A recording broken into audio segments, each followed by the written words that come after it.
มาสบายดีพี่น้องมื้อนี้นิดนวลสวนซิมสิพาไปขอนแก่นขอนใจจ้าไปตามเหียงห้องของ FC เพิ่นเนาะเพิ่นบอกว่าอยากให้เอื้อยค่ะไป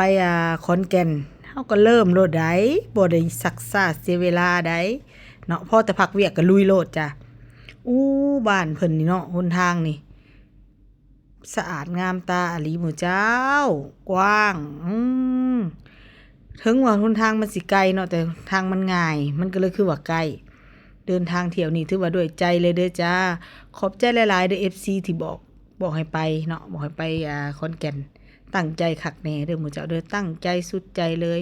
แต่ก็ล้มกันไปได้ฮู้ถึงประเดเด้สิฮอดถึงประเดเด้สิฮอดแต่ก็ยังดีที่ทางเพิ่นทางดีครั้งแรกเลยเด้อสิได้ไปนี่แต่ก็เต็มใจหลายตั้งใจหลายเนาะไปขอนแก่นพักเวียกปุ๊บไปเลยจ้าบ่ต้องให้เสียเวลาจ้ะแต่การเดินทางของพวกเฮานี่เอายังอยู่หมู่เจ้า แต่ก็เต็มใจไปกันต่อ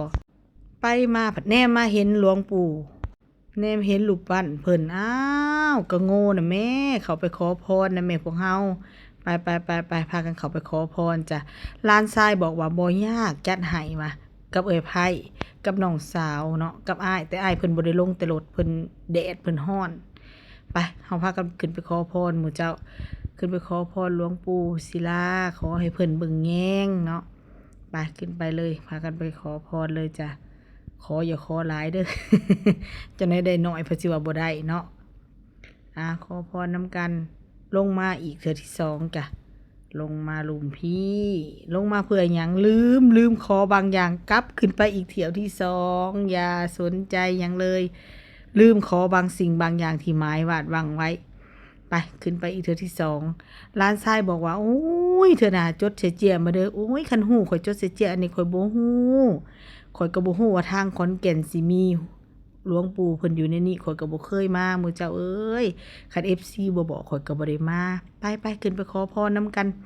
ขอให้ทุกคนที่เข้ามาเบิ่งคลิปนี้ขอให้เจริญรุ่งเรืองในหน้าที่การเงินการงานพรอันใดผู้ขาขอไว้ขอให้หมวกแก้วได้นำกันเด้อมาขึ้นมาโอ้ยวิวงามอีหลีหมู่เจ้าเอ้ยอยู่เทิงนี่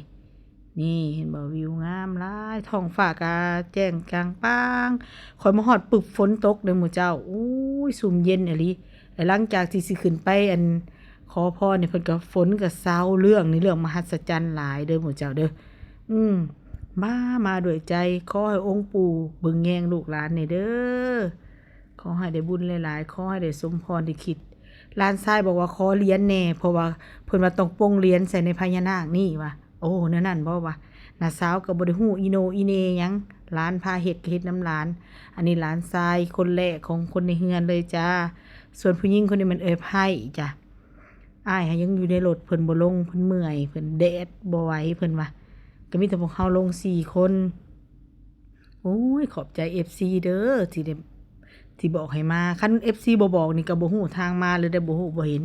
บัดนี้แนมมาภาคเมืองนี่ผัดเห็นศาลาโอ้เป็นอุทยานของหลวงปู่ศิลาเอาแล้วแหวนะแม่ว่ะพากันเข้าไปโลดจ้าเขาไปขอพรผู้นี้แนมกับปัตวิก็เห็นองค์ปู่ท้าวเวสสุวรรณเขาไปขอพรน้ำเพิ่นมาขอพรน้ำกันนี่เขาก็จะเลาะเบิ่งโอ้ยงามแท้งามว่าบุญฮอดยอดถึงได้มานี่ย้อน FC คักแน่เด้อหมู่เจ้าเอ้ยขอบใจ FC หลายๆเด้อที่บอกให้มาเพิ่นบอกให้มาแท้มาว่าได้ก็เลยมาไล่สดมื้อใดเพิ่นก็บอกว่าอยากให้เอื้อยไปเด้อยากให้เอื้อยไปขอนแก่นก็เลยตั้งใจสิไปขอนแก่นเนาะไปตามดวงซื่อๆบ่ได้ฮู้บ่ได้เห็นอิหยังบ่เคยไปครั้งแรกในชีวิตแต่ก็ต้องไปจ้ามาขอพรอยู่นี่อีกหลังจากนั้นเฮาก็เกียมสิเดินทางก็ขอแก๊กอีกบัดนึงไอ้ไผข่อยพอจะฮอดขอนแก่นบ่ไหวเลยเมื่อยแฮงมาพอแต่ถึงห้องพักเนาะที่จองไว้ก็มีแฟนยืนท่าเลยจ้า มาปงกระเป๋าเลยเรียบร้อยก็ขอรีวิวห้องนอนก่อนเนาะว่าเป็นจังได๋โอ้คักดีหลายเนาะฮอดที่พักเป็นที่เรียบร้อยเลยเด้อ FC ทั้งหลายเด้อขอพักผ่อนก่อนนิดนึงเนาะพักผ่อนน้อยหนึ่งเดี๋ยวเจอกันใหม่อีกเด้อจ้า